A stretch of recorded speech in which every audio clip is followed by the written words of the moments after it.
Ako nga pala si Kaloy, 18 taong gulang. Isa akong binatang lumaki sa liblib na baryo ng San Roque, isang lugar sa paanan ng bundok na laging nababalot ng hamog tuwing madaling araw at binabati ng mga sigaw ng mga kwago pagsapit ng hating gabi. Sa baryong to, madalang ang signal. Wala ring mga ilaw sa kalsada, ilang poste lang ang gumagana. Sa umaga, punong-puno ng buhay ang paligid magamanok, batang naglalaro, tsismisan ng mga nanay. Pero sa gabi para bang may ibang mundo ang sumasakop sa amin. May isang pamahiin kaming pinaniniwalaan.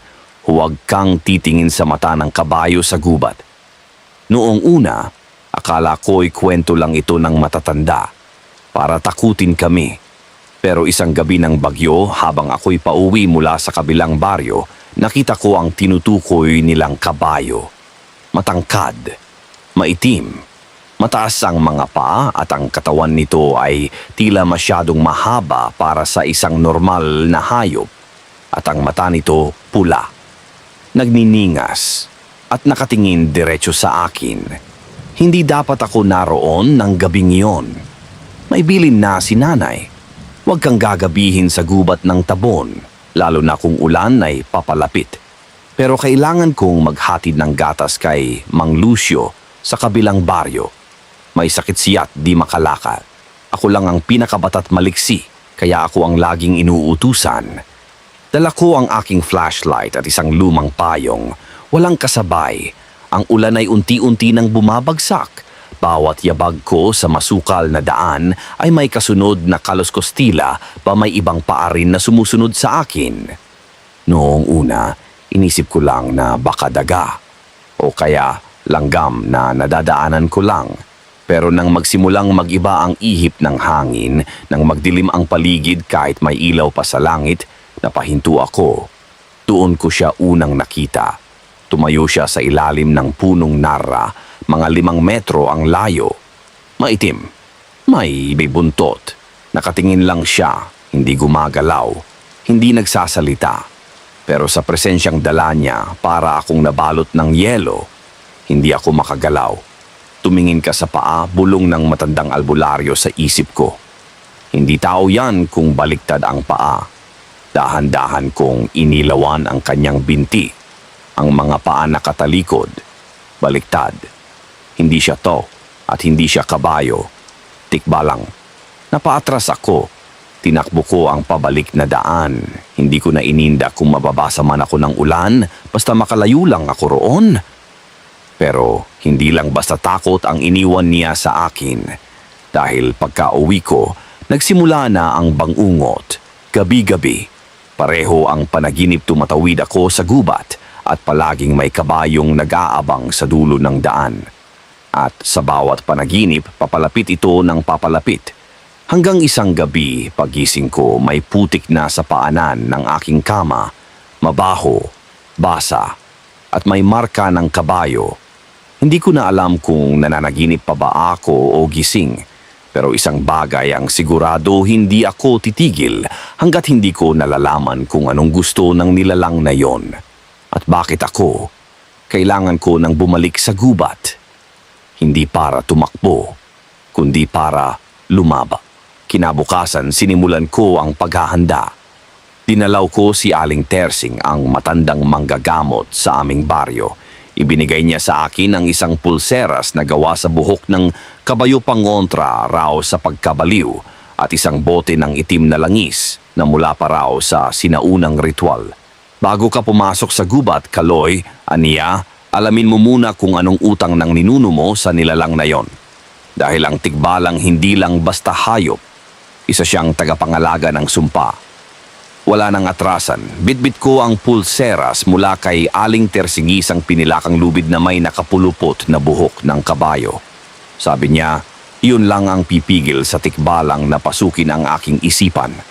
Kasama ko rin ang maliit na bote ng itim na langis tila amoy insenso na may halong nasusunog na ugat. Ipinahid ko ito sa pulso, sa sentido at sa talampakan bago ako pumasok sa daan ng kagubatan. Gabi noon. Sadya kong pinili ang dilim. Sabi kasi ni Aling Tersing, doon daw ito pinakamahina. Kung may hating gabi ng mga tao, may hating gabi rin ng mga engkanto. Sa bawat hakbang ko, nararamdaman kong hindi lang ang mga dahon ang gumagalaw. May mga matang nakasunod, mga bulong na parang huni pero hindi naman galing sa ibon. At ang simoy ng hangin mabigat, parang may amoy ng lupa na bagong hukay. Bumalik ako sa Nara. Ang punong Nara kung saan ko unang nakita ang tikbalang. Hindi ko alam kung tama ba ang ginagawa ko, pero sa puso ko may sigaw kailangan ko siyang harapin. Kailangan kong malaman kung bakit ako. Lumipas ang halos 30 minuto sa ilalim ng punong iyon. Walang tunog, wala siyang pagpaparamdam. Hanggang sa pumatak ang unang ulan, kasunod ng ulan ang tunog ng mga yapak. Mabibigat. Parang may rumaragasa, pero walang aninong sumasalubong hanggang sa may sumabog na liwanag mula sa langit kidlat. At sa saglit na pagliwanag ng paligid, nakita ko siyang muli. Matangkad, maitim, mataas ang tuhod. Mula sa ulo niya ay may mga sungay na parang pilipit na sanga. Hindi siya basta kabayo. Ang katawan niya ay tila pinagtagni-tagning balat ng hayop at anino. At ang mga mata pula pa rin. Pero ngayong gabi parang mas malalim. Parang may puot. Bakit mo ako sinusundan? Sigaw ko, hindi siya nagsalita. Pero ang hangin ay bumigat. May amoy na bakal, dugo. Bumagsak ako sa lupa. Parang may bumalot sa leeg ko, hindi ko makita kung ano. Pero unti-unti akong nauubusan ng hininga. Tinangka kong buksan ang bote ng itim na langis. Nang mapasayad ito sa lupa, biglang nagliyab ang paligid-isang bilog ng apoy ang umikot sa akin. At doon siya nagsalita. Hindi sa bibig, kundi diyaisipan ko. Anak ng tumalikod sa panata, ikaw ang susunod. Anong panata? Kaninong anak? Nalabo ang paningin ko, pero pilit kong nilabanan. Naalala ko ang bilin ni Aling Tersing kung ginigipit ka, hawakan mo ang pulseras. Ginawa ko nga. At parang biglang nabasag ang tanikala sa leeg ko. Tumakbo ako sa dilim, sa ulan, sa putikan. Hindi ko na alam kung saan ako tutungo, basta't makalayo. Nang ako'y nadapa sa gilid ng bangin, saka ko lang napansin hindi na ako sa gubat ng San Roque. Ang paligid ay puno ng mga punong hindi ko kilala, parang banyaga. May mga ilaw na gumagalaw sa himpapawid at sa malayo, may nakita akong bahay hindi baryo, hindi lungsod, parang panahon ng Kastila. Napadpad ako sa nakaraan. Sa gitna ng bangungot at guni-guni, doon ko nakilala si Don Ramon. Isang Kastilang may edad, nakasuot ng sombrero at puting kamisa de chino. Wala siyang anino, pero siya ang tumulong sa akin. Pinakain niya ako. Pinainom ng gatas na may amoy bulaklak. At sa kanyang kubo, ikinuwento niya sa akin ang panata. Ang iyong apong si Pablo, isang magsasaka noon, ginamit niya ang lupa ng tikbalang bilang taniman. Winasak niya ang sagradong puno ng walo upang tayuan ng palayan. Kapalit ng ani, ipinangako niyang ang panganay sa bawat lahi ng inyong pamilya ay magiging alay. Bigla akong nanlamig. Ako ang panganay. At ngayong wala na raw ang tikbalang sa dating tahanan, babawiin na raw nito ang alay upang ibalik ang balanse ng sagradong gubat. Tumayo ako. Paano ko puputulin ang sumpa? Hindi mo ito pwedeng putulin, sagot ni Don Ramon, pero maaari mong ilaban. Sa iisang paraan lang, alin? Sa pamamagitan ng dugo, sa pamamagitan ng ritual ng balik panata. Kailangan kong bumalik sa kasalukuyan. Kailangan kong hanapin ang puno ng waluang sagradong lugar na tinabunan ng palayan ni Lolo Pablo. Kung doon nagsimula ang sumpa, doon ko rin ito wawakasan. Pero sa pagbabalik ko, isang babala ang iniwan ni Don Ramon. Kapag ikaw ay bumalik, hindi na ikaw si Kaloy.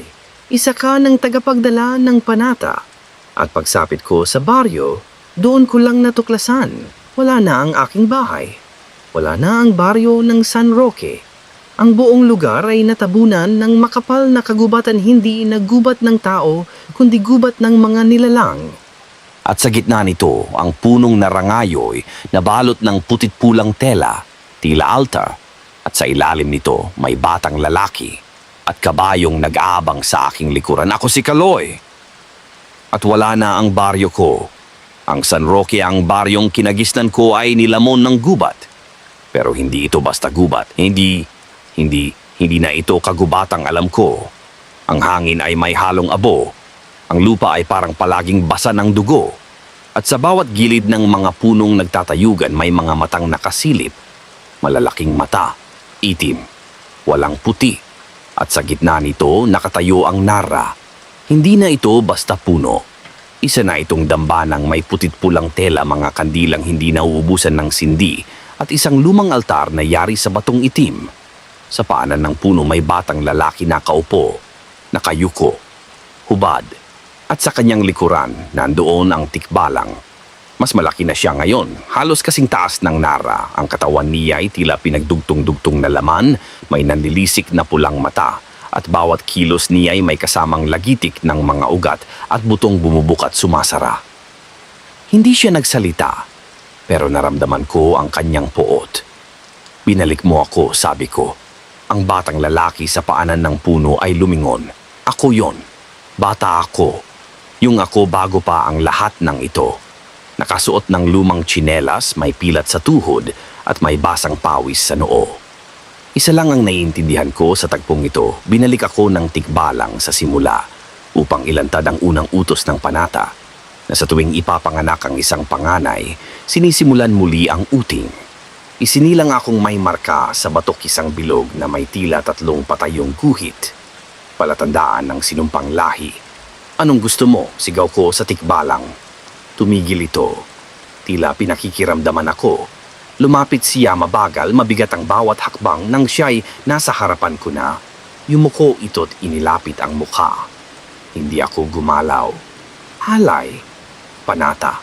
Katubusan, 3 salita, tila 3 susi sa parehong tanikala. Dumilim ang paligid at nang dumilat akong muli, nasa loob na ako ng isang kuweba. Ang kisame ay may nakasabit na bungo ng kabayo. Ang sahig ay may mga ukit. Sa gitna, isang bilog na altar at sa altar ang pulseras na iniwan ni Aling Tersing. Ngayon ay pula na, tila nilamon ng dugo. Mula sa dilim, lumabas si Don Ramon. Ito na ang huling pagsubok, ang balik panata.